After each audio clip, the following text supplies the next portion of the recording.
C'est un shiur qui va traiter le sujet de Yitzhak.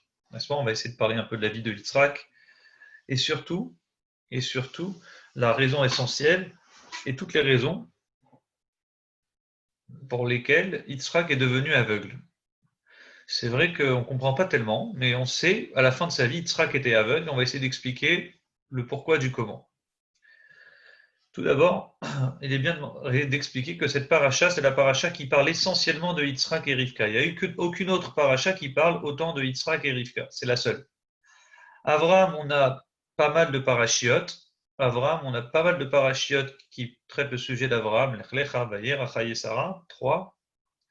Puis Toldot, c'est la seule paracha qui parle d'Yitzhak, véritablement d'Yitzhak, ainsi que Rivka. Et à partir de Parashat Vayetse la semaine prochaine, on parlera seulement et uniquement de Yaakov. Et de Vayetse jusqu'à Vayechi, donc pratiquement 6 parachiotes, on va parler essentiellement de Yaakov et Rachel et Léa et ses femmes. Or, c'est pas pour autant qu'Yitzhak a vécu le moins longtemps. Yitzhak, si vous voulez avoir un ordre d'idées, Yitzhak, c'est celui qui a vécu le plus longtemps des 3 pères. Yitzhak, il a vécu 180 ans. Que Abraham a vécu seulement 175 ans, son père, et vous comparez à Yaakov, lui, il a vécu 147 ans. Oui. Donc en réalité, Yitzhak, il a vécu le plus longtemps de tous les Havot, et pourtant, il n'y a qu'une paracha qui traite essentiellement le sujet d'Yitzhak, c'est notre paracha Toldot. Comme je vous ai expliqué 1000 fois, n'oubliez pas, les parachiotes, ce n'est pas un livre d'histoire. Si ça avait été un livre d'histoire, on aurait parlé un petit peu plus de Yitzhak, puisqu'il a vécu plus longtemps. Donc c'est bien la preuve que la Torah ne nous enseigne pas des histoires sur la vie des Havot, elle nous enseigne des enseignements et un message éternel. Et la Torah, elle pense important de nous raconter certains épisodes, pas plus. Vous verrez que la Torah, exemple, elle parle énormément de Sarah, de l'enterrement de Sarah dans la parashat Trahi Sarah. Et pourtant, on va parler aussi de la mort de Rachel. Et quand il s'agit de la mort de Rivka, il n'y a aucun passou qui traite le sujet de la mort de Rivka. Rivka, on dirait qu'elle est nifteret, taf, aucun mot. Elle est passée à l'as, elle est nifteret, on ne connaît rien de sa mort, rien de rien. Et c'est très bizarre, le parallèle entre Sarah et Rivka. Sarah, on en parle énormément, et Rivka, pas du tout. La semaine dernière, je vous avais fait un show pour vous expliquer l'importance de Sarah, et c'est justement Sarah qui va à Sarah et Abraham tous les deux pardonner la faute de Adam Arishon, et c'est pourquoi eux, ils vont être enterrés à Meharat Amarpela. Donc comme ça a un enseignement, ça a un message pour nous, c'est de comprendre que Sarah, elle vient pardonner la faute de Adam, donc on nous enseigne, on nous raconte l'histoire de sa mort. Or, Rivka, il n'y a pas un message particulier à tirer de sa mort, la Torah ne nous raconte pas l'histoire, bien qu'elle aurait pu nous raconter énormément son histoire. Or, Rivka, on ne nous parle pas de sa mort, on nous parle très peu d'elle. Donc, on va commencer la paracha en disant Ve'ele toldot Yitzhak ben Avraham, Avraham olid et Yitzhak. Et voici les descendants d'Yitzhak, fils d'Avraham, virgule, Avraham donna naissance à Yitzhak. Ve'ele, la paracha elle commence par et voici, Ve'ele. Pourquoi ce vav? Qu'est-ce qui vient nous faire ici ce vav? Quand on commence un sujet, on dit et les toldot, voici les descendants d'Yitzhak, fils d'Avraham, virgule, Abraham donna naissance à Yitzhak. Or, il est écrit ici, Ve'ele, et voici, ET. Et rappelez-vous le Rashi dans Mishpatim, rappelez-vous cette règle de base, quand on met un ET, Ve'ele à Mishpatim, dit Rashi, c'est qu'il y a un lien avec la paracha précédente. Ve'ele pour nous apprendre, et ceux-là aussi sont liés au Sinaï. Pas seulement les 10 commandements ont été donnés au Sinaï, mais même les Mishpatim, Ve'ele à Mishpatim, dit Rashi, et ET. Même les Mishpatim, ils sont liés avec le Sinaï, et tout ça a été donné au mont Sinaï. Force est de constater qu'on ne comprend pas véritablement le lien entre notre paracha, Ve'ele toldat Yitzhak ben Avraham, et voici les descendants d'Yitzhak, le ET avec la paracha, avec le sujet de la paracha Trahi Sarah, donc le sujet de la paracha précédente, où on nous parle du mariage de Avraham avec d'autres femmes, entre autres Ketura, et puis les enfants qu'il va avoir, et puis il va leur dire au revoir, il va les laisser partir. Donc on ne comprend pas tellement le lien de ce vav ici, Ve'ele. Et je reviendrai sur ce point-là à la fin du cours si Dieu veut. Donc la Torah elle nous dit, retenez bien, voilà que Yitzhak bien sûr ressemblait à son père, et il est en âge de se marier, et il faut le marier. Magnifique. Donc Yitzhak, il va se marier avec Rivka, et la Torah elle nous dit que comme toute mère juive, voilà que Rivka elle est stérile, et donc elle n'a pas d'enfant. Pendant une dizaine d'années, Rivka et Yitzhak n'ont pas d'enfant. Mais la Torah elle stipule clairement que ici le problème c'est elle, c'est Rivka. Yitzhak n'était pas stérile, c'est Rivka qui était stérile. Vous connaissez la suite de l'histoire, elle tombe enceinte, magnifique, et puis elle souffre, elle a des douleurs, on lui annonce que ça va être des jumeaux, on lui annonce que ça sera deux nations, deux personnes complètement différentes intrinsèquement. Et voilà que Vaïgdelu Anarim à la couche, voilà les jumeaux, le premier sort poilu, on l'appelle Esav, le deuxième, on dit, il attrape le talon de son frère, on l'appelle le second, donc Yaakov. Magnifique. La Torah, elle précise, Yitzhak, Emma et Sav, car ils savent, entre guillemets, chasser avec sa bouche. Rivka, Oevet et Yaakov, et Rivka préférait bien sûr Yaakov. Et plus tard, donc dans la paracha, jusqu'à là, c'est le début de la paracha, on nous raconte donc les Esav et Yaakov qui grandissent ensemble. Et comme vous l'avez étudié dans une magnifique sira probablement du Rabbi que vous connaissez, les jeunes hommes ont grandi. Les jeunes hommes n'ont pas seulement grandi, ils ont, je ne dis pas grandi en taille, ils ont grandi positivement.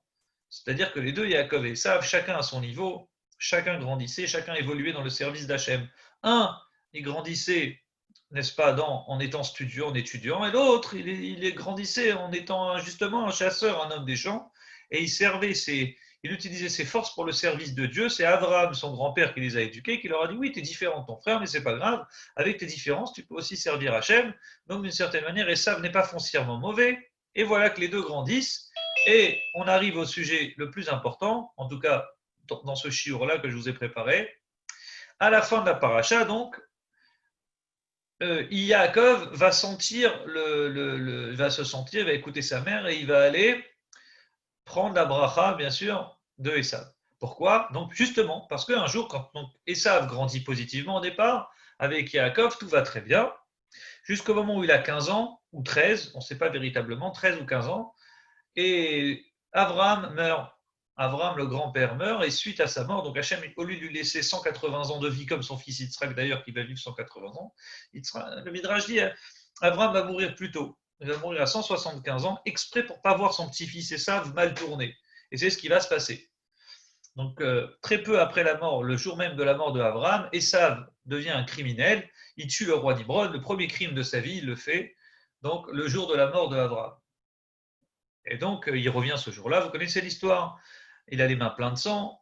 Son frère, il voit, donc Jacob, il voit son frère fatigué d'avoir tué. Il est vraiment épuisé. Il comprend ce qui s'est passé. Et il lui dit, l'autre, il lui dit, Esav, il lui dit, donne-moi à manger, j'ai faim. Il lui dit, d'accord, je te donne, mais donne-moi le droit d'aînesse. Et en fait, il y a un sous-texte ici. Chacun sait à quoi servait le droit d'aînesse. Esav, il le savait. Jacob, il savait. Esav, il savait que le droit d'aînesse, c'était pour ceux qui devaient servir Hachem. Effectivement, à cette époque-là, le Béchor, et vous connaissez aussi, les Juifs, quand ils vont sortir d'Égypte, les premiers-nés servaient Dieu. C'était eux qui devaient être les Lévi'im, les Kohanim de l'époque, ça devait être les premiers-nés. Ils devaient consacrer leur vie à Dieu. Et effectivement, au niveau où il était Esav, vu qu'il a flanché, il n'était plus capable de servir Dieu, et donc il accepte, il dit à quoi ça sert le droit d'aînesse, j'en ai pas besoin, et donc il vend son droit d'aînesse contre un plat de lentilles. Stam, je vous le dis parce que je l'avais lu quelques années chez les catholiques, à peu près à l'époque du Moyen-Âge. Ça se passait encore comme ça. Ils ont repris cette idée que le premier, dans les familles, dans les fratries, un père il avait plusieurs garçons, le premier, il devait servir l'église. Il partait, il allait dans la Vodazara là-bas, il devait servir, il allait dans un monastère et il devait être moine et ainsi de suite et devenir un jour un homme de Avodazara, comme on dit. C'était les aînés. Le deuxième, il partait à la guerre, c'était l'homme de guerre, c'est lui qui faisait carrière dans la guerre et ainsi de suite. Et donc Béhémet et Sav, ils négligent donc ce droit d'aînesse et Yaakov, il profite et il l'achète et il a raison et c'est pourquoi à la fin de la paracha, il va récupérer le droit d'aînesse et c'est lui qui va avoir le droit de prendre cette bénédiction parce que justement c'était lui l'aîné en véritable puisqu'il a acheté le droit d'aînesse à son frère Esav. Mais la Torah, avant de nous raconter cela, elle nous dit voilà, Vahi ki zaken Yitzhak, et c'est sur ça que je vais faire tourner le cours. Yitzhak vieillissait. Vatichena enav merot. Ses yeux s'affaiblirent pour voir, de voir. On verra après ce mot merot. Les yeux se sont affaiblis. Ben oui, les yeux se sont affaiblis pour voir. Hein. C'est bizarre ce mot. Ses yeux se sont affaiblis. On aurait pu dire ils se sont affaiblis. Pourquoi? Pour voir. Qu'est-ce qu'il fait? Vaikra et Esav Beno Agadol. Il appelle Esav son grand garçon, son grand-fils. Yomer Elav, il lui dit Béni, mon fils. Yomer Elav, il lui dit Néni, me voici. Vous voyez comment Esav, déjà, il a une grande politesse envers son père, puisque Rachid lui-même, il nous dit que quand quelqu'un répond Néni, me voici, c'est un signe de politesse. Quand quelqu'un vient immédiatement et il se tait un signe de soumission, un signe de respect, on dit Inéni. Donc Esav, envers le grand respect qu'il avait envers son père, il répond immédiatement Inéni. Yomer, il lui dit, donc Yitzhak, il dit, Nazakanti, je vais vieillir, je suis vieux, voici je vieillis. Loyadati yom moti, je ne connais pas le jour de ma mort. Et c'est très étonnant ici parce que Yitzhak pense qu'il doit mourir. Il dit, je ne connais pas le jour de ma mort, donc entre guillemets, il faut vite que je te bénisse. Donc Rashi répond à la question, pourquoi je ne connais pas le jour de ma mort? Et donc, il nous ramène cette règle très intéressante qu'un homme, il doit se soucier 5 ans avant la mort de son père ou de sa mère, il doit se soucier de sa mort. En d'autres termes, ici, Yitzhak, il sait que son père, il a vécu 175 ans. Donc lui, il a 123 ans au moment où on parle. Donc c'est rien. Il n'y a pas de souci. Sauf qu'il y a un problème. C'est que sa mère, elle est morte dans la paracha la semaine dernière. Sa mère est morte à 127 ans. Donc il fait le calcul. Je suis dans la 5e année. Je vais rentrer dans la 5e année qui précède la mort de ma mère. L'âge de la mort de ma mère, donc il faut que je me soucie de ma mort. Je commence à vieillir, effectivement, et d'ailleurs j'ai un problème de yeux, je ne vois pas. Terrible. Pratiquement aveugle, il voyait très très mal. Pourquoi Yitzhak est devenu aveugle? En quoi est-ce si important? Pourquoi Yitzhak doit devenir aveugle dans l'histoire? Alors, il y a plein de commentateurs que je vous ai préparés, plein d'explications différentes, mais l'objet du cours, il tournera autour du Harizal, une explication magnifique du Harizal. D'abord, commençons par ce Midrash, très intéressant, très instructif, sur Avraham, Yitzhak et Yaakov. Dit le Midrash la chose suivante. Avraham a demandé la vieillesse. Tava Zikna, il a voulu être vieux. Effectivement, dit le Midrash. Avraham disait, dans ses prières, il disait, quand un père et son fils, c'est bizarre qu'ils sont ensemble, on n'arrive pas à savoir c'est qui le père, c'est qui le fils. À cette époque-là, quand Avraham il meurt, disons à 180 ans, il a 100 ans, il a son fils, ou à 110 ans, donc il est à la moitié de sa vie. Mais à l'époque, il n'y avait pas un signe de vieillesse. Quand les gens vieillissaient, on ne voyait pas un vieillard. Yitzhak, il avait la même tête que son père, d'où le Rashi, les Toldat Yitzhak ben Avraham, Avraham Olid et Yitzhak. Voici le descendant. Yitzhak, fils d'Avraham, Avraham a donné naissance à Yitzhak. Et dit Rashi, c'est bien pour témoigner que les deux, ils avaient la même tête. Pour pas que les gens se moquent d'Avraham en disant, bah oui, Yitzhak, c'est le fils d'Avimelech. Bizarrement, Sarah, elle est passée chez Avimelech. Et 9 mois après, elle est tombée enceinte. Donc, pour pas que les gens ils se moquent d'Avraham en disant, c'est le fils d'Avimelech, Hachem, il a fait qu'ils ont la même tête. Et Avraham, il disait, dit le Midrash, il vieillissait, et puis il disait, c'est bizarre, je sors avec mon fils, on a la même tête, et personne ne sait c'est qui le père, c'est qui le fils. C'est lui qui a demandé la vieillesse. Il dit, ça serait bien qu'on voit sur le visage la vieillesse, mais pas en pensant à lui. Dieu lui dit, tu sais quoi? Il dit, Marlo sur ta vie, Davartov Tavata, tu demandes quelque chose d'intéressant, de bien. Mimecha ou Matril, on va commencer par toi. Et le passage qui dit, va Avraham, Zaken, Avraham avait vieilli. Jamais on a vu l'adjectif vieillir dans aucun personnage biblique jusqu'à Abraham. Le mot Zaken, c'est la première fois qu'il apparaît. Pourquoi? Parce que c'est Abraham qui l'a demandé. Abraham, il a demandé la vieillesse. Arrive Yitzhak. Yitzhak, il demande à Dieu, il sourit. Il dit, Dieu, ça serait bien que tu envoies de temps en temps des souffrances sur terre. Il dit, pourquoi? Il dit, parce que des hommes, si les hommes meurent sans souffrir et tout va bien, automatiquement, un jour viendra Midat Adin. N'oubliez pas qu'Yitzhak, il représentait la rigueur. Donc lui-même, c'est un homme rigoureux avec lui-même. Donc il dit, Dieu, les hommes mourront et puis ensuite tu vas les massacrer dans le Yamadin, le jour du jugement. Donc il vaut mieux amener des issourim aux gens, des petites souffrances, comme ça ils comprennent. Et ça leur diminue les souffrances dans le monde futur. Amarlo Akadosh Baruch Hu, Dieu lui dit, Chayecha, sur ta vie. Davar Tov Tavata, tu as demandé quelque chose de très bien. Mimecha animatrice, je vais commencer par toi. Et Hachem, il dit, il lui envoie des issourim, des souffrances. Voici que quand Yitzhak vieillissait, ses yeux se sont affaiblis. Enfin, conclut le Midrash. Yaakov a demandé la maladie. Alors là, c'est très, très intéressant. La première fois, donc un homme aveugle vieillit, c'est Abraham. La première fois qu'un homme biblique apparaît dans le Chumash, on nous dit un homme est devenu aveugle, il vieillissait en étant aveugle, avec des yeux affaiblis, c'est Yitzhak. Des souffrances. Et le troisième, c'est Yaakov. Yaakov, il a demandé la maladie, figurez-vous. Pourquoi? Yaakov, il dit à Hachem, il dit, Hachem, j'ai bien réfléchi. Si tu laisses les hommes mourir normalement, soudainement, ça veut dire que le type, il vieillit normalement, et dans sa vieillesse, il meurt, paf, d'un coup. Le problème, c'est qu'il n'a pas le temps de dire au revoir à sa femme, ses enfants, à toute sa famille. Et il dit, ça serait bien qu'avant de mourir, on tombe malade. On n'est pas bien, doucement, doucement, ça prend quelques semaines, quelques mois, et puis que ça tombe pas soudainement la mort. Alors, donc Yaakov dit Adam metmol blocholi, c'est un homme meurt sans maladie, et nommé Hachef ben Banab, il ne peut pas s'entourer de ses enfants avant sa mort. Et donc, ça serait bien qu'il devienne malade, Shnaim ou Shloshayamim, 2 ou 3 jours avant sa mort, pour qu'il ait temps de ramasser ses enfants autour de lui, leur parler, leur dire au revoir. Dieu lui dit Chayecha sur ta vie, Davartov, t'as demandé quelque chose de très bien, mais c'est par toi qu'on va commencer. Et donc, va Yomer le Yosef, on annonce à Yosef, Ine avicha cholé, ton père est malade. C'est la première fois que le verbe, l'adjectif cholé apparaît dans le Chumash, ton père est malade. Donc, Yaakov devient malade quelques jours avant sa mort, il attend de réunir Yosef et tous ses enfants pour les bénir. Donc ici, on a vu la différence entre Abraham et Yitzhak. Et comme on ne comprend pas toujours pourquoi Yitzhak il a besoin d'être aveugle, il peut souffrir de plusieurs manières différentes. Pourquoi spécialement la notion, même pas d'aveugle, je ne sais pas comment pourrait-on dire en français, mais c'est Yitzhak qui perd de sa vue. Il voyait très très mal. Vous savez combien de temps Yitzhak il a souffert de ses yeux? On ne le sait pas. Pourtant, c'est très simple. La Torah elle nous témoigne de ses yeux qui faiblissaient à 123 ans. Comme je vous ai dit, 5 ans avant l'âge de la mort de sa mère, il s'inquiète et il convoque Esav pour le bénir. À quel âge il va mourir, je vous ai dit tout à l'heure? 180 ans. Ça fait qu'il est resté 57 ans aveugle. 57 ans aveugle, c'est terrible. C'est énorme.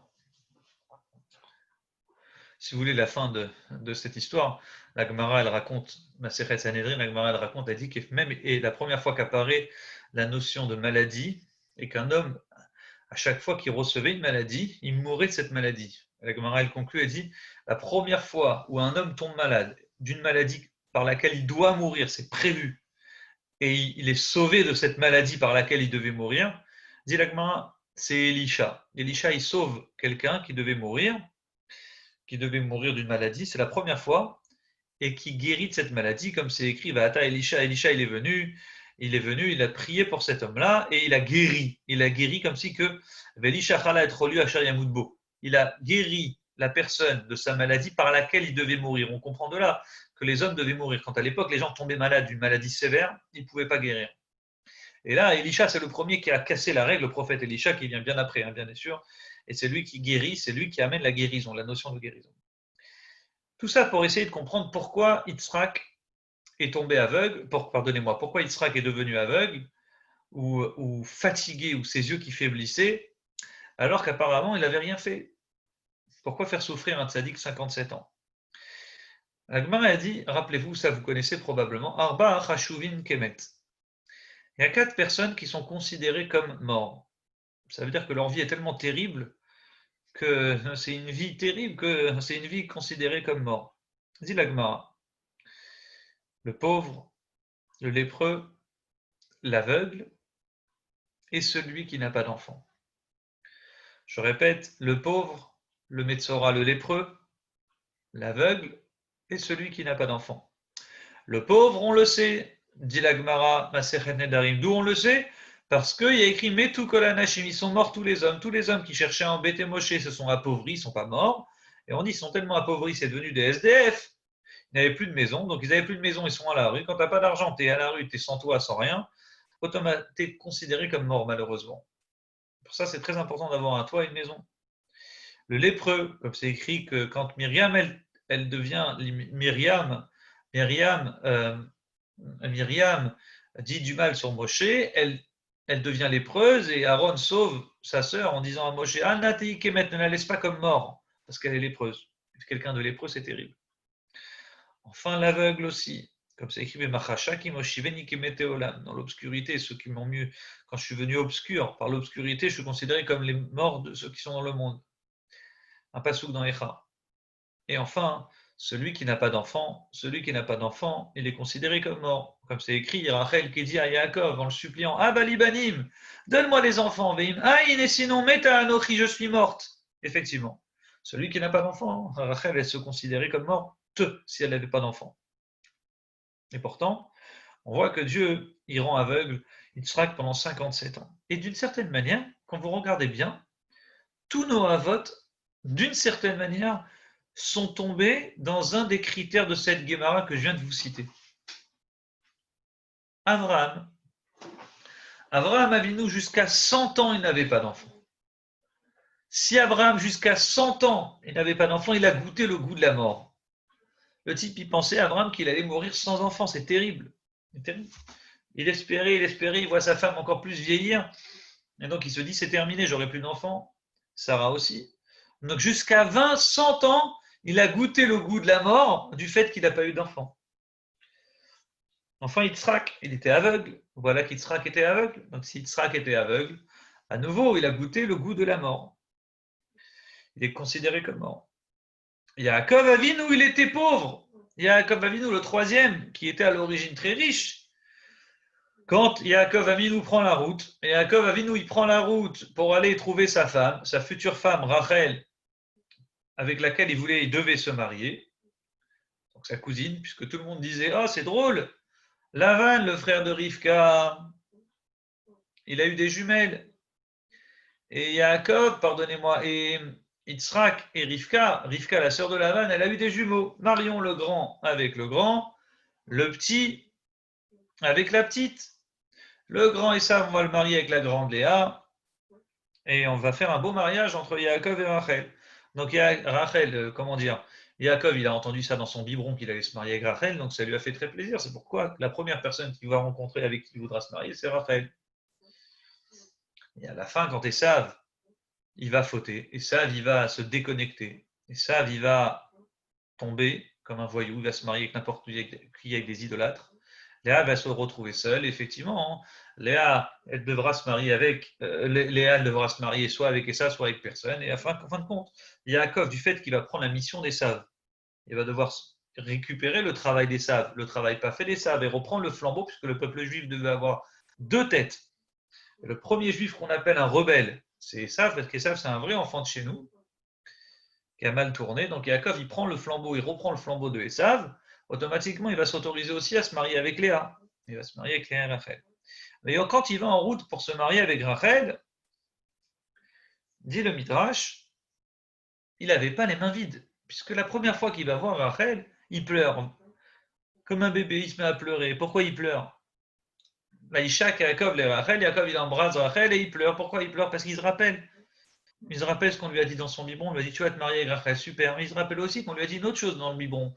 On lui a dit, tu te rappelles ton père Yitzhak quand il s'est marié avec ta mère Rivka, tu sais ce qu'il avait fait? Il avait envoyé Eliezer. Eliezer, il est venu avec 10 chameaux remplis d'argent, remplis de bijoux, remplis d'or. C'était magnifique.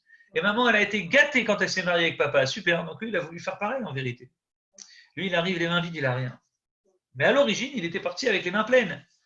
Pourquoi il est parti juste, vous saurez, pour la route? Parce que son frère Esav, il voulait le tuer, du fait qu'il a pris les brachot. Donc le problème ici, c'est que lui aussi, il est parti les mains pleines. Yitzhak, il était très riche. Yitzhak et Rivka, ils ne vont pas laisser partir Yaakov les mains vides, donc ils vont lui laisser donner plein d'argent. Et quand il va entreprendre son voyage, avec tout l'argent pour gâter sa future femme, Esav, il va tout faire pour essayer de tuer Yaakov, son frère, qui lui a pris les bénédictions. Donc Esav, il envoie à sa rencontre, il essaie de renseigner, il se renseigne et il envoie Eliphaz, son fils. Il dit à son fils Eliphaz, va en urgence, j'ai entendu qu'à mon frère là-bas, va le tuer. Quand Eliphaz il arrive, il se trouve nez à nez avec son oncle Yaakov, il le voit et il dit je peux pas faire une chose pareille. T'es mon oncle, j'ai pas le droit de tuer, c'est pas bien. J'ai pas envie de te tuer. Il dit mais d'un autre côté mon père il m'a donné l'ordre de le faire. Si je le fais pas, c'est lui qui va me tuer. Qu'est-ce que je peux faire? Alors vous connaissez ce Rashi. Rashi se base bien sûr sur un midrash. Yaakov il dit écoute, prends tout mon argent, ne me laisse rien du tout. Laisse-moi sans rien, mais vraiment sans rien dans un désert. limite avec un peu d'eau, et encore. On dit, il avait qu'un bâton quand il a traversé le Jourdain, il n'avait plus rien. Et donc il a écrit, si on n'a plus rien, je serai considéré comme mort. Je suis pauvre, j'ai pas de toit, j'ai rien.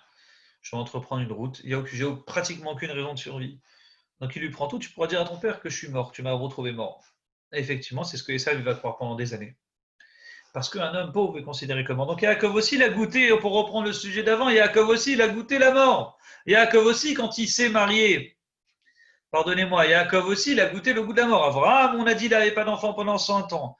Yitzhak, il était aveugle. Yaakov, n'oubliez pas qu'il a eu ce problème de pauvreté. Automatiquement, ils ont goûté ce goût de mort avant de vivre. J'ai lu un chidouche extraordinaire cette semaine. Je voulais vous le faire partager parce que c'est vraiment un chidouche magnifique sur la notion de stérilité. Il y a écrit qu'Abraham et Sarah étaient stériles. Oui, magnifique. Logique, ils étaient stériles, les deux. Abraham et Sarah, les deux. Après arrive Yitzhak, il n'est pas stérile. Il y a écrit dans notre paracha, c'est Rivka qui est stérile. Enfin, Yaakov il va se marier. Et quand Yaakov il va se marier, le passouk il dit pas qu'Yaakov il est stérile. Il dit que Rachel elle est stérile. Et vous allez me dire, oui, mais voilà, Léa, elle n'était pas stérile. Léa, elle a eu tout de suite des enfants. Elle a eu 4 garçons. Reuven, Shimon, Lévi, Yehuda. Oui, elle a eu 6 garçons. Elle en a eu encore 2 après Issachar et Zevulun. Et avant d'avoir Issachar et Zevulun, il y a écrit que Léa aussi est devenue stérile. Et Léa n'avait plus d'enfants. Elle ne pouvait plus avoir d'enfants. Elle a connu un moment de stérilité. Donc la question, c'est pourquoi Abraham et Sarah ont, oui, été stériles. Ensuite, ni Yitzhak ni Yaakov, seulement les Imaot, c'est-à-dire Rivka, Rachel et Léa. La réponse est la suivante. J'attire votre attention sur ce chidouche parce que vraiment c'est merveilleux. Un homme, il est attaché à son passé. Un homme, il est ses parents en fait. Il est grâce à ses parents. On appelle Yaakov Ben Yitzhak. Tu vous montez à la Torah, on vous donne le nom de votre père, le nom de votre grand-père. On dit, ah, son arrière-grand-père, c'était monsieur Untel. Donc on dit Yaakov Ben Yitzhak. Vous allez dire Yitzhak Ben Abraham. Vous pouvez même dire Yitzhak Ben Abraham, c'est beau. Donc on est en fonction de nos parents. Le problème de Abraham, c'est qu'Abraham, son père et sa mère, ses parents, là d'où il vient, c'était des idolâtres et des voyous. Pas des voyous, mais surtout des idolâtres. Terach, le père d'Abraham, c'était quelqu'un de terrible. Et Hachem, du fait qu'il commence ici une nouvelle dynastie, Hachem, il commence une dynastie spirituelle pour un peuple qui va naître. Il ne veut pas que ce peuple il soit attaché à des racines qui précèdent Abraham. Donc que fait Hachem? Il empêche Abraham d'avoir des enfants. Il dit Abraham, ton nom Abraham, lequel tu as ton nom Abraham, toi le fils de Terah, c'est terminé, tu n'as plus d'enfants. La dynastie de ton père, c'est terminé, tu n'es plus rien. Tu n'as plus rien et tu ne peux plus rien avoir. Abraham, peut-être un jour avec lui, tu auras un enfant plus tard. Sarai, toi aussi Sarai, t'es qui toi Sarai? Toi aussi t'es de la famille d'Abraham. Ton père c'est Haran, ton grand-père aussi c'est Terah. Donc toi Sarai c'est terminé, tu ne peux plus avoir d'enfants. On ne veut plus rien avoir à faire avec la dynastie qui vous ont précédé. Donc Sarai elle est stérile. Et Hachem il montre bien que Sarai elle est stérile et qu'Abraham est stérile. Et que plus tard, quand les deux ils vont changer de nom, ils vont changer de vie, ils vont être de nouvelles personnes, Hachem dit maintenant je me marie avec vous, je m'associe avec vous, moi je crée une dynastie avec vous. Et dans votre union, vous allez pouvoir avoir des enfants. Dans une union qui est impossible, Sarah, elle ne pouvait plus en avoir, vous n'êtes pas. Donc il faut ma force à moi pour que vous puissiez avoir des enfants. Donc vous êtes de nouvelles personnes, et maintenant que vous êtes une nouvelle dynastie, des nouvelles personnes, et il y a une troisième personne qui s'appelle Dieu qui est avec vous, là, vous êtes nouveau, vous pouvez avoir des enfants. Yitzhak, son père c'est Abraham, donc il n'est pas stérile. À l'inverse, quand Yitzhak il se marie avec Rivka, Rivka d'où elle vient? C'est la fille de Bethuel, qui est Bethuel le fils de Nahor. Nahor c'est le frère d'Abraham. Encore on a une ancienne dynastie, on a une ancienne famille qui viennent d'Irak et ainsi de suite. Pour l'époque, On appelait ça la Mésopotamie. Là, vous venez d'un lointain pays, vous êtes des idolâtres. Bethuel, c'était un idolâtre, son frère, son père, c'était des idolâtres. J'ai dit non, non, non, non, Rivka, tu peux pas avoir d'enfant, sinon tu vas croire que les enfants ils viennent de chez toi. Non, non, tu es stérile, on n'en parle plus. Tu n'as rien, tu n'auras rien, tu peux rien avoir. Et Rivka, elle prie, elle prie, elle prie, elle prie. Hachem dit, maintenant que tu es passé par un stade de stérilité, je vais te montrer que c'est moi, par un miracle, qui va te donner un enfant. Et là, maintenant, tu peux continuer la dynastie juive. Voilà qu'ils vont avoir Yaakov et Esav. Jamais Yaakov et Esav étaient stériles. Mais quand Yaakov et Esav, ils vont aller maintenant, et quand Yaakov va aller se marier avec qui? Avec les filles, ses cousines, donc les filles de Lavan, qui sont Rachel et Léa. Là, Hachem, il oblige, il remet cette règle à jour, et il oblige Rachel et Léa par un stade de stérilité pour dire, vos enfants que vous avez, ce n'est pas des enfants de chez vous. C'est des nouvelles enfants qui suivent la dynastie d'Abraham, d'Israël et de Yaakov. Et donc, pour ça, il n'y a rien à faire avec vous. Vous ne pouvez pas garder les gènes d'avant. Donc, vous allez être stérile. Et une fois que vous avez passé par ce stade de stérilité, vous allez pouvoir donner naissance à des enfants. J'ai trouvé ça extraordinaire, tellement beau, parce que maintenant, on comprend cette règle. Pourquoi c'est Abraham au début et Sarah, oui, et après Yitzhak et Yaakov, non.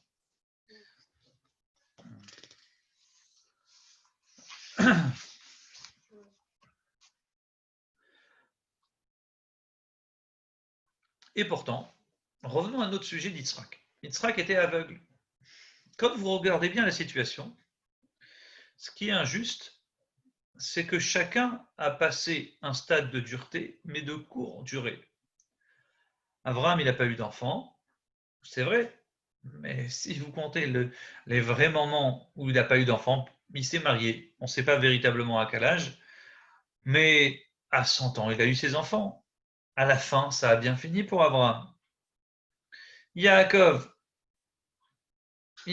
ok, il était pauvre, mais il était pauvre un temps limité. Après, il s'est enrichi, Yaakov, quand il a travaillé chez Laban, son beau-père. Il est devenu très très riche. Moshe Rabbeinu aussi. Moshe Rabbeinu, on dit lui aussi, il a eu la lèpre. Moshe Rabbeinu, il faut savoir que lui aussi, il était considéré comme mort en tant que chef. Il a besoin de passer par ce stade de mort, comme Abraham, Yitzhak et Yaakov. Et on rencontre que Moshe Rabbeinu aussi, il est devenu lépreux. Vous vous rappelez, je vous ai dit, les lépreux, la Gemara Nélari m'a dit, qui sont considérés comme morts. Et que Moshe Rabbeinu, il a attrapé la lèpre quand il avait fait la Shonara sur le peuple juif. Alors, vous connaissez l'histoire. Il sort sa main, et la main, elle est blanche. Elle devient blanche comme un lépreux. Et il montre aux juifs, d'ailleurs, ça a été un des signes de la libération. Regardez, regardez, regardez le miracle. Hachem, il a mis ma main lépreuse parce que, justement, j'ai dit du mal sur vous. Donc, on connaissait. Mais il a été lépreux que pendant quelques minutes, pas plus. Pourtant, Yitzhak, il était aveugle pendant 57 ans. Yitzhak, ce sont les lettres Ketz, Chai. C'est celui qui a été Ketz. 180. 190. Et Chai, c'est 18 la vie. On dit que c'est le seul qui a eu une vie perdue et revenue. Il a vécu, et au moment de la Kedat Yitzhak, sa neshama, elle a presque disparu et revenu. Et Yitzhak est devenu aveugle. Pourquoi il est devenu aveugle? Alors là, c'est très important. Tout le monde s'accorde à dire, de près ou de loin, à quel moment il a reçu ce problème de yeux. Soit il l'a reçu, au moins, d'après tout le monde, de plusieurs avis, au moment de la Hakedat Yitzhak. Et donc, ses yeux ont pris du temps. Il y a eu comme un truc qui a fait que ça s'est affaibli. Ou bien quelque chose qui est venu en lui au moment de la Hakedat qui va se développer que plus tard. Ou bien d'autres diront, quoi qu'il arrive, il va devenir aveugle à 123 ans, mais il y a pour d'autres raisons. Mais tout ça, il faut trouver une raison. Pourquoi Hachem il fait que Yitzhak devient aveugle? On raconte qu'au moment de la Hakedat Yitzhak, donc au moment de sa Hakedah, au moment de son héritage, Rashi ramène plusieurs raisons, il en ramène 3 pour tout vous dire, mais si on additionne toutes les raisons que la Gemara ramène, il y en a au moins une dizaine. La première fois, il faut savoir que, comment dire, première raison qui est rapportée, c'est qu'Yitzhak, avec ses yeux, il ne pouvait pas supporter la fumée de ses belles filles. Quand Esav vivait à la maison, il vivait en tout cas près d'Yitzhak, il était marié avec des filles, 2 voyous, qui faisaient l'idolâtrie. Et on dit la fumée de l'idolâtrie des belles filles de Yitzhak, elle dérangeait ses yeux. Et à cause de cette fumée, Yitzhak s'est rendu aveugle. Yitzhak est devenu aveugle. Alors on est en droit de se demander pourquoi pas Rivka. Certains répondent parce que Rivka elle-même, elle vient d'une famille d'idolâtres, donc elle avait l'habitude. J'attire votre attention sur le fait que Esav vivait près de ses parents. Encore une fois, Esav, c'est celui qui faisait quand même Kibbout Avem. Et je l'ai dit plusieurs fois à des amis, vous, à certains élèves, vous remarquerez que Yaakov, il n'était pas là pour faire le sale boulot. Yaakov, il était chez Lavan. Yaakov, il était très loin de ses parents. Très très loin. Et c'est qui faisait le sale boulot, qui était près de ses parents tout le temps? C'était le fameux Esav, qu'on n'aime pas, certes, mais pourtant il faisait extraordinairement, au moins bien cette mitzvah de Kibbout Avem. Il était près de Yitzhak et Rivka. Je peux vous dire même quelque chose d'autre, qu'on ne le sait pas trop. Il y a un petit Rashi qui nous le dit comme ça dans Parashat Vaishlach, un truc terrible, Vayetse, pardon, c'est qu'Yaakov il n'a jamais revu sa mère. Après, elle est partie, il comptait revoir sa mère, mais Yaakov ne va jamais revoir sa mère. Et sa mère, Rivka, elle va mourir, et elle sera enterrée en catimini, de même que ce n'est pas écrit dans dans son enterrement, parce que justement, elle a été enterrée en catimini. Personne n'est au courant véritablement de son enterrement. On n'en parle pas parce que ça s'est fait en cachette. Et pourquoi ça s'est fait en cachette? Parce que les gens, on ne voulait pas dire, regardez ce ventre qui a donné naissance à un voyou comme ça. Si on l'avait sorti comme Sarah en public, regardez, Rivka, on va l'enterrer, et les gens, ils lui auraient balancé des cailloux sur sa sépulture en disant, ah, c'est à cause d'elle, elle a donné naissance à un voyou comme ça. Et ça, c'était un homme criminel, un homme fort, un mafieux, un vrai mafieux réputé et très très puissant. Et les gens auraient été très en colère. Et donc, c'est même Esav qui a enterré sa mère. Il était là, il était présent. Et donc, exprès, on l'a enterré en cachette. Et c'est terrible parce que Yaakov, il n'a pas connu l'enterrement de sa mère. Et c'est encore Esav qui a fait le sale boulot. Je vous dis ça parce que vous comprendrez aussi la raison pourquoi Yitzhak est devenu aveugle. Donc, Yitzhak est devenu aveugle à cause de la fumée de la Avodazara, de ses filles, de ses belles filles qui faisaient Avodazara. Et cette fumée l'a rendu aveugle, l'a dérangé dans son service d'Hachem parce que lui, c'est un homme pieux. Yitzhak, c'est celui qui était, au moment de la Hakedat Yitzhak, qui s'est approché d'Hachem. Comme on voit, c'est celui qui a vu la Shrina au moment de la Hakedah. Et à cause de ça, ses yeux, c'est des yeux mamash extraordinaires. C'est un corps kadosh, un corps saint qui ne peut pas supporter ce genre de choses. Première raison qui est rapportée.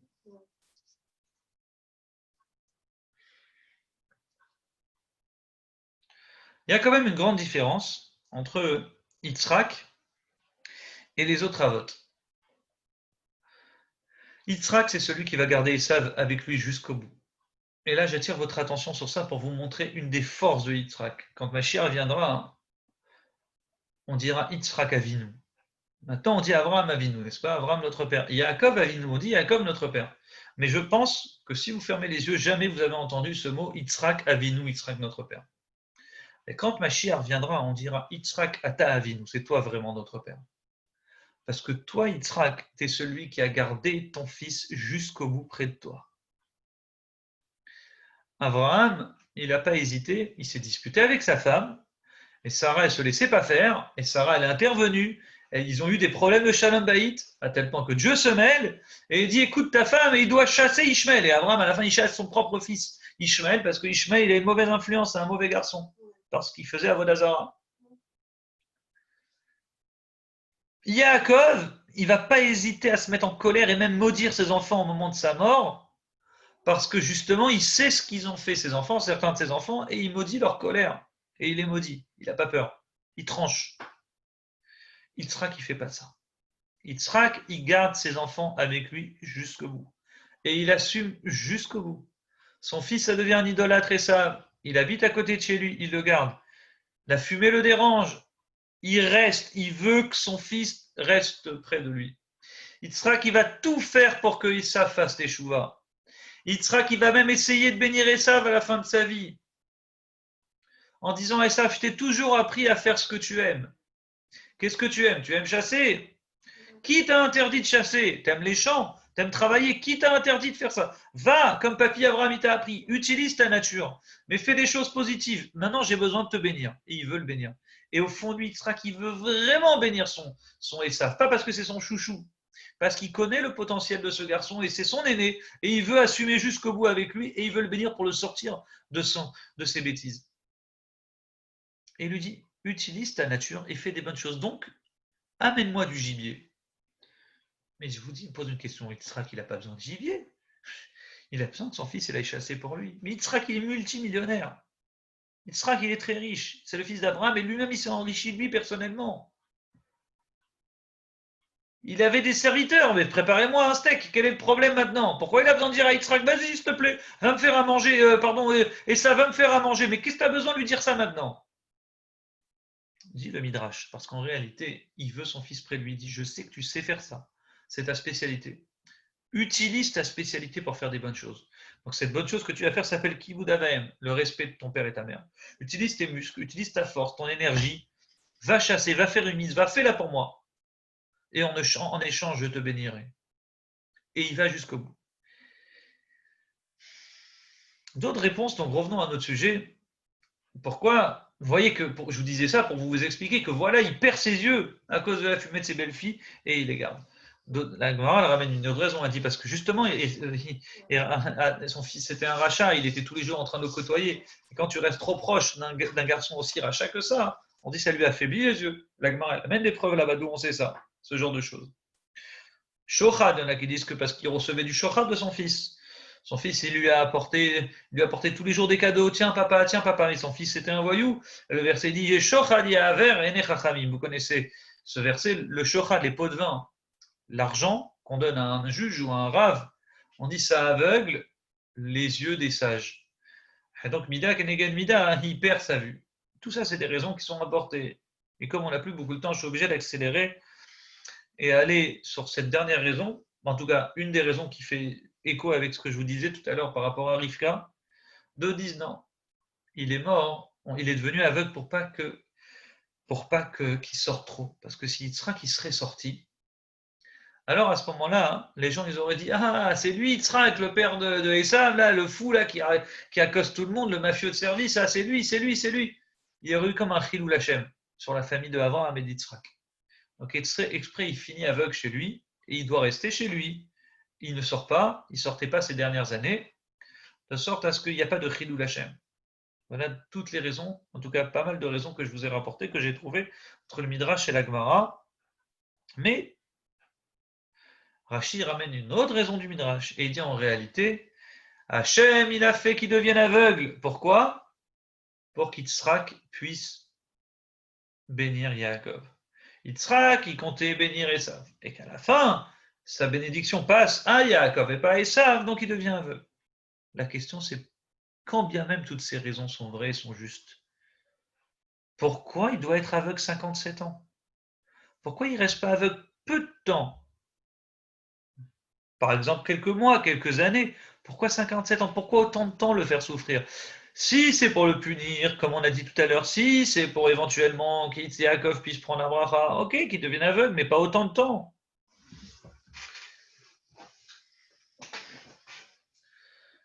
La première fois que Rivka elle rencontre Yitzhak, Tissa Rivka était née. Le verset dit Rivka, elle lève les yeux, elle voit Yitzhak dans la parasha la semaine dernière. Paul met à la gamme, elle tombe du chameau tellement elle est surprise. Pourquoi elle tombe du chameau? Pourquoi est-elle surprise? On dit elle sent un homme qui côtoie la shrina. J'attire votre attention sur ça. Yitzhak, c'était pas seulement un homme pieux. Yitzhak, c'était l'homme qui sentait la shrina, qui voyait la shrina, qui a vu la shrina, la présence d'Hachem, au moment de la Hakedat Yitzhak. Ça faisait de lui un homme pratiquement ange. Autant Abraham, c'était un homme terrestre, un homme qui était sur terre, qui travaillait, autant Yitzhak, c'est la gvoura, la rigueur, c'est quelqu'un qui restait à la maison. C'est pas celui qui allait vers tout le monde. Yitzhak, c'est les gens qui venaient vers lui. Yitzhak, il n'a pas fait le tour du monde. Abraham, il a fait le tour du monde. Yitzhak, il est resté que en Israël, il n'est jamais sorti d'Israël. Abraham, il n'avait aucun problème à se marier avec plusieurs femmes. Comme je vous avais rapporté ce midrash, que les fameuses 3 femmes de Abraham, c'est les descendants de Shem, Ham et Yafet, pour pouvoir amener le judaïsme, ou pardon, le monothéisme à l'humanité entière. Que Yitzhak, pas du tout. Yitzhak, il n'a qu'une seule femme, il reste avec Rivka, et s'il n'a pas d'enfant, c'est pas grave, il n'y a pas de deuxième femme, il reste que avec Rivka. Et il n'a pas 40 000 enfants, bizarrement, il n'en a que 2, et encore c'est des jumeaux. On a l'impression de voir un homme un peu ange, angifié, parce que c'est quelqu'un qui a connu Hachem, qui a vu Hachem et qui était proche d'Hachem. Et tout a démarré, pas seulement depuis sa naissance, mais depuis la Hakedat Yitzhak. Au moment du ligotement, On dit, il s'est approché d'Hachem. Le sacrifice a pratiquement été fait pour Hachem. Il s'est élevé à un niveau extraordinaire au moment de cette Akedah qu'il l'a rendu pratiquement un ange. Et c'est sur ça que je voulais vous parler. Quand Rivka, elle voit la première fois, Yitzhak, elle tombe du chameau. Et pourquoi elle tombe du chameau? Parce qu'elle est impressionnée. Elle sent quelque chose ici de pas normal. Elle a une peur de son mari. Elle a une peur qu'elle demande au serviteur Eliezer, Miaïch Alazé. C'est même pas Miaïch Azé qui est cet homme-là. Miaïch Alazé. Le verbe il change, même les lettres elles changent. Alazé, c'est un homme sur lequel elle trempe. C'est un homme bizarre. C'est pas un homme qu'on voit normalement comme tous les hommes. Elle tombe du chameau et son premier réflexe c'est qu'elle cache son visage et elle a peur de lui. Elle a honte, un mélange de honte et de peur, dit le rabbi de Voulogine. Et c'est pourquoi, et j'attire votre attention, Rivka, jusqu'à la fin de sa vie, c'est pas une femme qui va affronter son mari Yitzhak. Sarah, elle va, comme je vous ai expliqué tout à l'heure, sans aucun problème, elle va parler à Abraham, elle va crier à Abraham, elle va se disputer à Abraham pour aller à son objectif. Rachel et Léa, elles vont parler à leur mari, elles vont pas se laisser faire envers Yaakov. Que Rivka, toute sa vie, elle va se taire. Elle va rien dire à Yitzhak. Il y a comme une peur qui va s'installer. Et c'est pourquoi, depuis la naissance des enfants, jamais elle va râler à son mari, moi je veux des enfants, etc. Rien. Et surtout, même quand il faut dire à Yitzhak, mais ton fils c'est un voyou et ça, arrête de vouloir le bénir. Pourquoi tu veux bénir un voyou? Rivka est sautée. Elle dit rien, elle agit. Tout de suite, elle appelle Yaakov et dit prends la bracha. Tout a démarré depuis qu'elle a vu ce visage de Yitzhak. C'est un visage qui lui a installé une peur en elle. Et cette peur-là, c'est Yitzhak qui l'avait parce que c'est un homme qui n'était pas un homme comme les autres. Ça, c'est la force d'Yitzhak, mais c'est ce qui va faire aussi sa faiblesse. Yitzhak, on dit, les anges ont pleuré sur lui. Les anges ont pleuré, ses yeux se sont affaiblis. Toutes ces raisons, vous le connaissez. Mais permettez-moi de revenir au sujet essentiel, comme il ne nous reste que 9 minutes. Il faut que je conclue avec pourquoi il est devenu aveugle. On dit, le Midrash dit, le problème de Yitzhak, c'est qu'il a regardé la Shrina. Au moment où il est ligoté, on dit Bécharge, le dit le Midrash, Akad Avram Avinu et Yitzhak. Avram a attaché Yitzhak. Al-Gabé à Misber, sur le Midrash. Tala Ena Bamarom, il a regardé les yeux dans le ciel. Et il y avait comme une porte qui s'est ouverte ce jour-là dans le ciel. Il y a eu des choses visibles qu'on n'était pas obligé de voir. Et lui, Ibit Bashrina, il a regardé la Shrina. Et du fait qu'il a regardé la Shrina, Hachem, il a dit, ah, c'est pas normal ça. Il regarde moi, il regarde la Shrina, il regarde des choses aussi fortes, aussi puissantes. Donc Hachem, il dit, il me regarde, il ne va plus me regarder. Il dit, je ne peux pas lui faire du mal à Yitzhak, c'est le fils d'Abraham. Il avait 37 ans à cette époque-là. Je ne peux pas lui faire du mal. C'est le fils d'Abraham, Abraham que j'aime. Donc je vais juste lui faire mal aux yeux. Et Hachem, il va lui affaiblir ses yeux dans sa vieillesse. Pas tout de suite, mais plus tard. D'où on sait qu'un homme qui regarde la Shrina, normalement, il doit mourir. Quelqu'un qui regarde effrontément la Shrina sans aucun problème, on dit Chayav Mita, il est coupable de mort. Ça, vous le savez. Et on le sait quand vous commencez l'histoire, déjà depuis Moshe Rabbeinu. Vous savez les 70 sages, et puis ensuite vous avez Nadav et Avihu. On dit Vayichezu et Elohim, au moment de Matan Torah, ils ont regardé Hachem. Le pasuk qui dit Vayochlu, Vayishtu, ils ont mangé, ils ont bu. Ils mangeaient, ils buvaient, ils regardaient la Shrina comme si ils regardaient un film. Et on dit Hachem, il a dit bon, ils ont fait une grave erreur, il doit mourir, et plus tard ils vont mourir. Quand ils vont refaire cette même erreur, ils vont rentrer dans le Kodesh HaKodashim, alors automatiquement, paf, ils vont mourir à ce moment-là. D'autres histoires que vous connaissez. Ben Azaï, Itzitz Vamet. Ben Azaï, il est venu, il a regardé Hachem quand il est monté dans le Gan Eden Vamet. Il a essayé de regarder la Shrina. On ne parle pas de Dieu ici, Hachem, il n'a pas de forme, mais le fait de vouloir regarder des choses qu'on ne doit pas voir, même si c'est trop élevé, même si c'est de la spiritualité, on meurt. Et le premier qui a regardé, qui a vu la Shrina, c'est Evel. Evel, quand il a fait le fils de Adam à Rishon, on dit pourquoi il est mort, Evel? Bon, Caïn, il a tué Evel, certes, mais il devait mourir. Pourquoi? Parce que quand il a fait son korban, son sacrifice, Le Midrash dit qu'à ce moment-là, il a fait Evel son korban, et quand la Shrina elle est descendue pour consumer le korban de Evel, il a regardé la Shrina sans aucun scrupule. Comme par curiosité, par un mélange de curiosité et d'effront. Il a affronté Hachem par le regard. Et c'est pourquoi il va mériter plus tard de mourir par Caïn. Je ne dis pas que c'est la raison, Caïn il a le libre arbitre. Je dis juste que si déjà il était déjà coupable de mort aux yeux d'Hachem, donc après les choses vont tourner de sorte à ce que c'est Caïn qui tue Abel. Ça fait écho à ce midrash que je vous avais déjà lu, qui est vraiment extraordinaire. Il dit Moshe Rabbeinu il est là, et Moshe Rabbeinu il dit, on dit quand il meurt, il monte dans le ciel et il doit recevoir sa place. Et quand il arrive, il y a une voix qui dit Ve'at alit al kulana. Toi, Moshe, tu es au-dessus de tout le monde. Alit, tu dois monter au-dessus de tout le monde. Alors Adam Arishon, il vient, il dit mais pourquoi moi, je suis Adam, je suis le premier homme qui a été créé par Dieu à son image, Betsalmo. Moshe, il dit c'est vrai, mais toi, Dieu, il t'a donné beaucoup d'honneur et il t'a repris tout ce qu'il t'a donné parce que tu as fait beaucoup d'erreurs. N'est-ce pas? Magnifique. Il dit moi, Dieu, tout ce qu'il m'a donné, il ne me l'a pas retiré. Tout ce qu'il m'a donné comme honneur, je l'ai gardé jusqu'à la fin de ma vie, comme c'est écrit Loka Ataeno. Mes yeux, donc ses yeux, les yeux de Moshe, n'ont pas faibli. Et je vais revenir sur ça à la fin du cours. Moshe, il dit donc moi je suis plus grand. Donc d'autres viennent Noach, il dit moi je suis plus grand. Moshe, il dit oui, toi tu as sauvé ta peau. Moi j'ai sauvé tous les béné Israël. Abraham, il vient. Abraham, il dit moi je suis plus grand que toi. Moi j'ai nourri l'humanité entière. Moshe lui répond c'est vrai, tu as nourri l'humanité entière, mais je suis plus grand que toi parce que toi tu as nourri des incirconcis. Moi j'ai nourri que des circoncis. Toi tu as nourri des gens quand tu étais bien, tu avais de l'argent, tu étais dans une ville normale. Moi j'ai nourri tous ces juifs là dans le désert. J'ai dû les supporter dans un désert et crois-moi c'est beaucoup plus dur. Et là vient Yitzhak. Et Yitzhak il dit à Moshe moi je suis plus grand que toi Moshe parce que moi j'ai étendu le cou, moi j'ai tendu mon cou pour Hachem. J'étais prêt à mourir. Je n'étais pas un petit enfant, j'avais 37 ans. J'ai vu la Shrina d'Hachem. Moshe lui dit, t'as raison. Moi, je suis plus grand que toi, Yitzhak. On se dit, mais qu'est-ce qu'il va dire? Il dit, toi, t'as vu la Shrina, c'est ça le problème. Et comme t'as vu la Shrina, dit le Midrash, tes yeux se sont affaiblis. Tes yeux se sont affaiblis parce que tu as vu la Shrina justement. Et moi, Moshe dit, Haïti medaber im Elokim, je parlais avec la Shrina, panim bepanim, face à face. Velo chaouena, et mes yeux n'ont pas faibli. D'où on sait? Moshe, il a vécu jusqu'à 120 ans, dit le Passouk, Loka, Taene, ses yeux n'ont pas faibli à Moshe. Yitzhak, ses yeux ont oui faibli. Moshe, ses yeux n'ont pas faibli. Donc Moshe, il est au-dessus d'Yitzhak.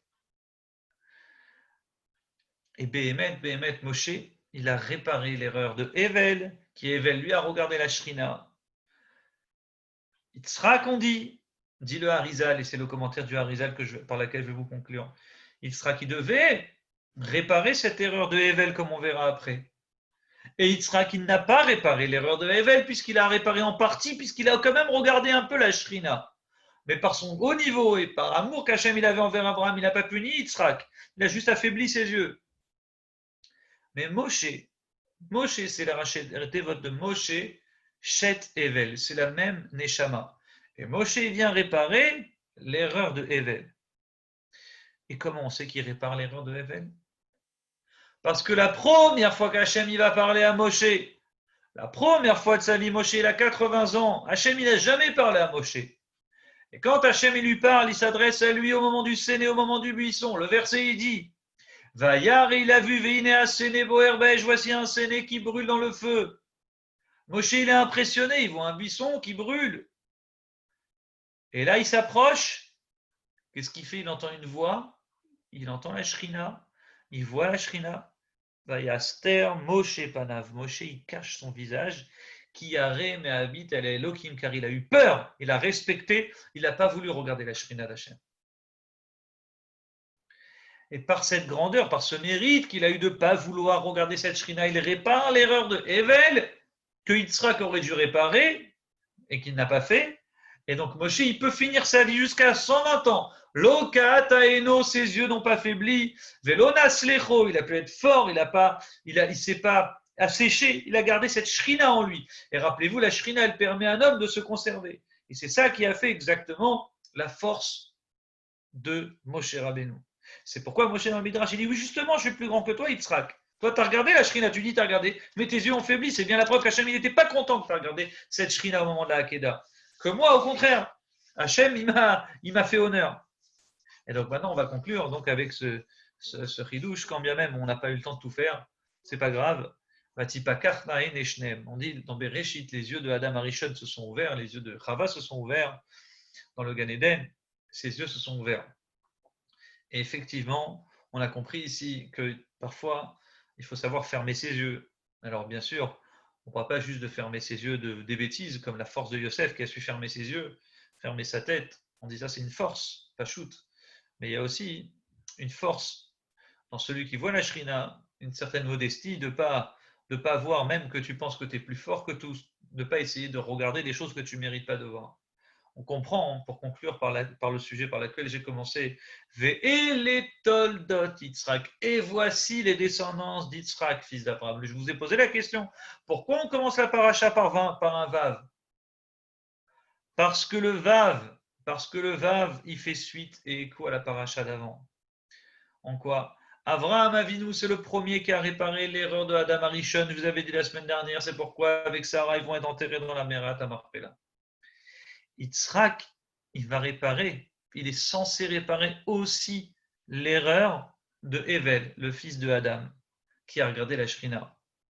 Et donc, Yitzhak, cette nouvelle paracha, elle fait suite à la première paracha. La première paracha, on est dans Avraham et Yitzhak. Avraham et Yitzhak, c'est en fait l'erreur de Adam et de Evel. Avraham, il répare l'erreur de Adam. Yitzhak, il répare, les voici en partie l'erreur de Evel, mais pas complètement, puisqu'il regarde la Shrina d'Hachem. Et on a compris maintenant qu'effectivement, il n'a pas réparé complètement parce que ses yeux se sont affaiblis en fin de vie, pour toutes les raisons que je vous ai dit qui sont vraies, mais aussi parce qu'il a regardé cette shrina qu'il n'aurait pas dû faire. Et Moshe vient. Et Moshe, c'est celui qui va conclure, par lequel on va recevoir la Torah et par laquelle on va construire le peuple juif qui est basé sur la Torah, sur cette modestie. Moshe, c'était l'homme le plus modeste, quand bien même il pensait qu'il était en droit de regarder cette shrina. Il a su baisser les yeux. Donc je vous souhaite à tous, chers amis, n'est-ce pas, que du fait qu'on a un enseignement à apprendre de Yitzhak. Yitzhak, c'est celui qui a gardé Esav jusqu'au bout. C'est un point important du shiur, si vous avez fait attention. Yitzhak, c'est celui qui lâche jamais Esav, et on met en valeur ce travail-là d'Esav. Yitzhak, c'est pourquoi un jour, quand Mashiach viendra à Yitzhak, on dira « Ah, ta Avinu, c'est toi notre père, parce que tu ne nous lâcheras jamais. » Tu ne diras pas « Bon, toi, t'as fauté, allez, la plupart, allez, on vous laisse. » Comme Ishmael qui a été chassé, et comme Yaakov qui maudit ses enfants, Shimon et Lévi qui ont fait des erreurs, et ainsi de suite, et qui maudit leur colère. Et Yitzhak, il va garder Esav jusqu'au bout. Donc, quand bien même aujourd'hui, on aurait des Esav à l'intérieur de nous-mêmes, il faut savoir que c'est la paracha de Toldot, la paracha d'Yitzhak qui met en valeur Yitzhak. Donc, mettre en valeur ce travail de Yitzhak qu'il a fait, c'est-à-dire de toujours garder son fils près de lui. Et grâce à ça, nous, les enfants, on évoluera, on grandira, on fera peut-être Teshuvah. Et si Dieu veut, Hachem, il nous enverra très rapidement le 3e Beth Amikdash avec le Mashiach Tzidkenu à notre tête. Amen. Amen. Shabbat Shalom, chers amis, rendez-vous semaine prochaine, si Dieu veut, jeudi 21h. À très bientôt.